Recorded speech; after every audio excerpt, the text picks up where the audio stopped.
কোনো ব্যক্তি অসুস্থ হয়ে পড়ে, মুমূর্ষ অবস্থায় সে পৌঁছে যায়, তখন প্রতিবেশীদের জন্য 6টা দায়িত্ব পালন করতে হয়।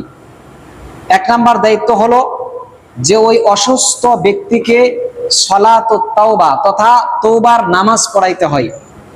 যদি কোনো ব্যক্তি মুমূর্ষ অবস্থায়, মানে এমন অসুস্থ, এই অসুস্থতা থেকে বাঁচার সম্ভাবনা খুবই কম, মারা যাওয়ার সম্ভাবনাই বেশি, যদি এরকম দেখি, তাহলে আমাদের প্রতিবেশীদের মধ্য থেকে যারা জানে তাদের দায়িত্ব হলো ওই ব্যক্তির কাছে ছুটে গিয়ে তাকে তওবার 2 রাকাত নামাজ পড়ানো।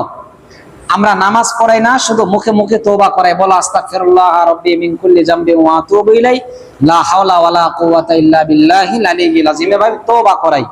কিন্তু কোরআন এবং হাদিসের বক্তব্য হইল সর্বপ্রথম ওই ব্যক্তিকে 2 রাকাত তওবার নামাজ পড়াইতে হয়। এটা কতক্ষণ পর্যন্ত? যদি ওই ব্যক্তির হুঁশ, জ্ঞান, বিবেক, বুদ্ধি ঠিক থাকে, তাহলে তাকে 2 রাকাত তওবার নামাজ পড়ানো, এরপরে নামাজের পরে তাকে ইস্তেগফার এবং তওবা পড়ানো। এটা ততক্ষণ পর্যন্ত যতক্ষণ পর্যন্ত তার হুঁশ, জ্ঞান, বুদ্ধি ঠিক থাকে।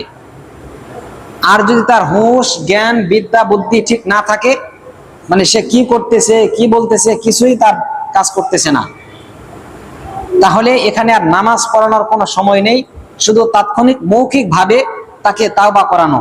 সে যদি বলতে পারে আলহামদুলিল্লাহ, যদি নাও বলতে পারে, তাহলে আমাদের পক্ষ থেকে আমরা তওবা করানোর চেষ্টা করবো ইনশাল্লাহ। এ হলো 1 নাম্বার দায়িত্ব। 2 নাম্বার দায়িত্ব, ওই মুমূর্ষ ব্যক্তির পাশে বসে বসে প্রতিবেশীরা সূরা ইয়াসিন পাঠ করবে। আল্লাহ রাসূল সাল্লাল্লাহু আলাইহি ওয়াসাল্লাম বলছেন, ইন্নালিল মাউতি সাকারাতুন, মৃত্যুর অনেক কষ্ট হয়। যে ব্যক্তি মারা যায়, মারা যাওয়ার সময় তার প্রচুর পরিমাণে কষ্ট হয়, তার রূহ যে দেহ থেকে চলে যাচ্ছে, বের হয়ে যাচ্ছে, তার অনেক কষ্ট হয়। এই মৃত ব্যক্তির, মুমূর্ষ ব্যক্তির কষ্টকে কমানোর জন্য আল্লাহ রাসূল সাল্লাল্লাহু আলাইহি ওয়াসাল্লাম বলছে, যদি তার পাশে বসে বসে কেউ যদি সূরা ইয়াসিন পাঠ করে, আল্লাহ তাআলা তার মৃত্যুর কষ্টটাকে, মৃত্যুর সময় যে কষ্ট হয়, আল্লাহ তাআলা এই কষ্টটাকে কমিয়ে দেন। এজন্য আমাদের 2 নাম্বার করণীয়, আমরা মুমূর্ষ ব্যক্তির পাশে বসে বসে সূরা ইয়াসিন পাঠ করব ইনশাআল্লাহ। 3 নাম্বার করণীয়, আল্লাহ রাসূল সাল্লাল্লাহু আলাইহি ওয়াসাল্লাম একটা দোয়া শিক্ষা দিয়েছেন। যদি ওই মুমূর্ষ ব্যক্তির পাশে বসে বসে কেউ যদি 7 বার এই দোয়া পাঠ করে, তাহলে আল্লাহ রাসূল সাল্লাল্লাহু আলাইহি ওয়াসাল্লাম বলছেন, ওই মুমূর্ষ ব্যক্তির যদি হায়াত থাকে, আল্লাহ দ্রুত তাকে সুস্থতা দান করবেন। আর যদি হায়াত না থাকে, তাহলে মৃত্যুর কষ্ট থেকে তাকে মুক্তি দিয়ে ঈমানের সহিত দ্রুত তাকে দুনিয়া থেকে বিদায় করে নেবেন। সুবহানাল্লাহ। সেই দোয়াটা হচ্ছে আসআলুল্লাহাল আযীম রব্বাল আরশিল আযীম আইয়াশফিয়াকা। এই দোয়াটা 7 বার পড়া, আসআলুল্লাহাল আযীম রব্বাল আরশিল আযীম আইয়াশফিয়াকা। এটা হচ্ছে আমাদের 3 নাম্বার করণীয়। 4 নাম্বার করণীয়, মৃত যে ব্যক্তি মারা যাবে ভাব, মুমূর্ষ ব্যক্তির পাশে বসে বসে তাকে কালিমার তালকিন দেয়া।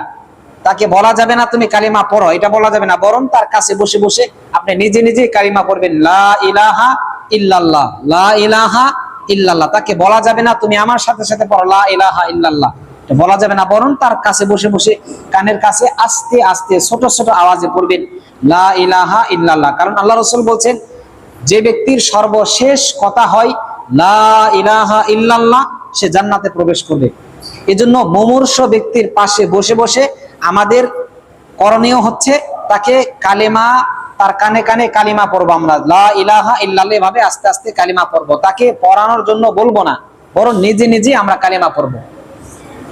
5 নাম্বার করণীয়, যে ব্যক্তি অসুস্থ হয়েছে, যদি কোনো এলাকায় আমরা শুনতে পাই, আমাদের পার্শ্ববর্তী এলাকায় অথবা আমাদের মহল্লায় অথবা আমাদের প্রতিবেশী অসুস্থ হয়েছেন, তাহলে একটা হক হচ্ছে অসুস্থ ব্যক্তির সেবা শুশ্রূষা করা। যদি অসুস্থ হয়, তাকে দেখতে যাওয়া, এটা আমাদের 6টা হকের মধ্যে থেকে একটা হক। আর যদি অসুস্থ ব্যক্তিকে আমরা দেখতে যাই, যদি সকালবেলা দেখতে যান, তাহলে সকাল থেকে নিয়ে সন্ধ্যা পর্যন্ত আল্লাহ তাআলা 70,000 ফেরেশতা তার জন্য বরাদ্দ করে দেন, তার জন্য নির্দিষ্ট করে দেন। সকাল থেকে নিয়ে একবারে সন্ধ্যা পর্যন্ত এই 70,000 ফেরেশতা তার জন্য দোয়া এবং রহমতের দোয়া করতে থাকে। আর যদি সন্ধ্যা বেলায় ওই অসুস্থ ব্যক্তিকে দেখতে যান, তাহলে সন্ধ্যা থেকে নিয়ে একবারে পরের দিন সকাল পর্যন্ত 70,000 ফেরেশতা ওই ব্যক্তির জন্য, মানে যে ব্যক্তি দেখতে গেছে তার জন্য রহমতের দোয়া করতে থাকে। তাহলে আমি যদি দোয়া করি, এটা দোয়া আল্লাহ কবুল করতেও পারে, নাও পারে। তবে যদি ফেরেশতারা আপনাদের জন্য দোয়া করে, আমাদের জন্য দোয়া করে, আল্লাহ অবশ্যই সেই দোয়াটা আল্লাহ তাআলা কবুল করবেন। এজন্য প্রতিবেশীদের 5 নাম্বার দায়িত্ব হলো, যদি কোনো ব্যক্তি অসুস্থ হয়ে যায় তাহলে আমরা তাকে দেখতে যাব ইনশাআল্লাহ। 6 নাম্বার দায়িত্ব, এটা খুবই গুরুত্বপূর্ণ একটা দায়িত্ব। যদি কোনো প্রতিবেশী অসুস্থ হয়ে পড়ে, তাহলে অসুস্থ ব্যক্তিকে দেখতে গিয়ে একটা প্রশ্ন করবেন যে ভাই, আপনি তো হয়তোবা আর বাঁচবেন না, মারা যাবেন, আপনার কোনো জিনিস খাইতে মনে চাচ্ছে কিনা, এটা তাকে জিজ্ঞেস করা।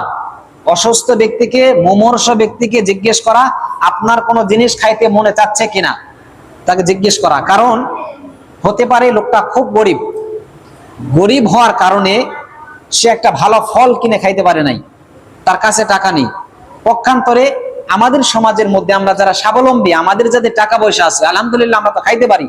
এই জন্য মুমূর্ষ ব্যক্তিকে তার জীবনের সর্বশেষ আশাটা পূরণ করার চেষ্টা করা, মানে তাকে জিজ্ঞেস করা, ভাই আপনার কোনো ভালো খাবার খাইতে মনে চায় কিনা, কোনো ফল খাইতে মনে চায় কিনা, যদি খাইতে মনে চাই আমাকে বলেন, ইনশাল্লাহ আমি চেষ্টা করব সাধ্য মোতাবেক আপনাকে খাওয়ানোর জন্য। এটা হলো প্রতিবেশীর 6 নাম্বার দায়িত্ব, যে মৃত মুমূর্ষ ব্যক্তিকে জিজ্ঞেস করবে আপনার কোনো কিছু খাইতে মনে চায় কিনা। যদি সে বলে যে ভাই আমার এই ফলটা খাইতে মনে চাই, আপনার সাধ্যে যদি কুলাই, তাহলে ফলটা তাকে খাওয়ানো, অথবা সে খাবারটা তাকে খাওয়ানো। এই হচ্ছে মুমূর্ষ ব্যক্তির জন্য আমাদের প্রতিবেশীর 6টা দায়িত্ব আমরা জানলাম।